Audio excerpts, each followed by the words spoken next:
Shopping کر رہے تھے. چلو اچھی بات ہے کہ رمضان کے بعد عید آئی, اللہ تعالیٰ کا حکم ہے کہ عید کو اچھے طریقے سے گزارو, نئے کپڑے پہنو اور جی خوشیاں مناؤ, سب کچھ ہم نے کیا. پر پھر آپ لوگوں نے ایک بات جو ہے وہ آپ کے دل میں ہوگی کہ کہیں نہ کہیں ہمارے دل میں نا کہیں سکون نہیں ہے. مجھے تو اس چیز کا فیل ہوتا ہے کہ ہم لوگ کتنی خوشیاں اپنے زندگیوں میں منا رہے ہیں, کھا رہے ہیں, پی رہے ہیں, گھوم رہے ہیں, بازار بھرے ہوئے ہیں اور جناب ریسٹورنٹ بھرے ہوئے ہیں, ہوٹلز بھرے ہوئے ہیں, سب لوگ جناب اپنی زندگیوں میں مگن ہیں اور بس انجوائمنٹ کے چکروں میں ہیں. اور ویورز وہ لوگ جو غزہ میں, یقین کریں کہ دل اتنا آج اداس ہے کہ کس قدر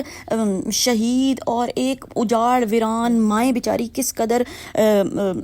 بچے بچھڑ گئے, کسی کی ماں بچھڑ گئی, کسی کا باپ بچھڑ گیا, پوری پوری فیملیاں تباہ ہو گئی, اور ایک ایک بچہ. اتنی ویڈیوز دیکھ دیکھ کے ویورز بہت ہی زیادہ دل جو ہے نا وہ دکھتا ہے. تو آج کی میں نے کہا ویڈیو, ہم لوگ اپنے لیے تو جیتے ہی ہیں, ہم ان کے لیے کیا کر سکتے ہیں. تو ویورز ہم ان کے لیے صدقے کے طور پہ جو ہے نا زیادہ سے زیادہ آپ لوگ ڈونیشن کریں, دیں صحیح جگہوں پہ جہاں پہ ہم لوگوں کے جا سکیں, لوگ کھا نہ جائیں ہمارا پیسہ اور ان تک پہنچ سکیں جو کہ پیاس کے لیے پانی نہیں ہے, کپڑے نہیں ہیں, رہائش نہیں ہے.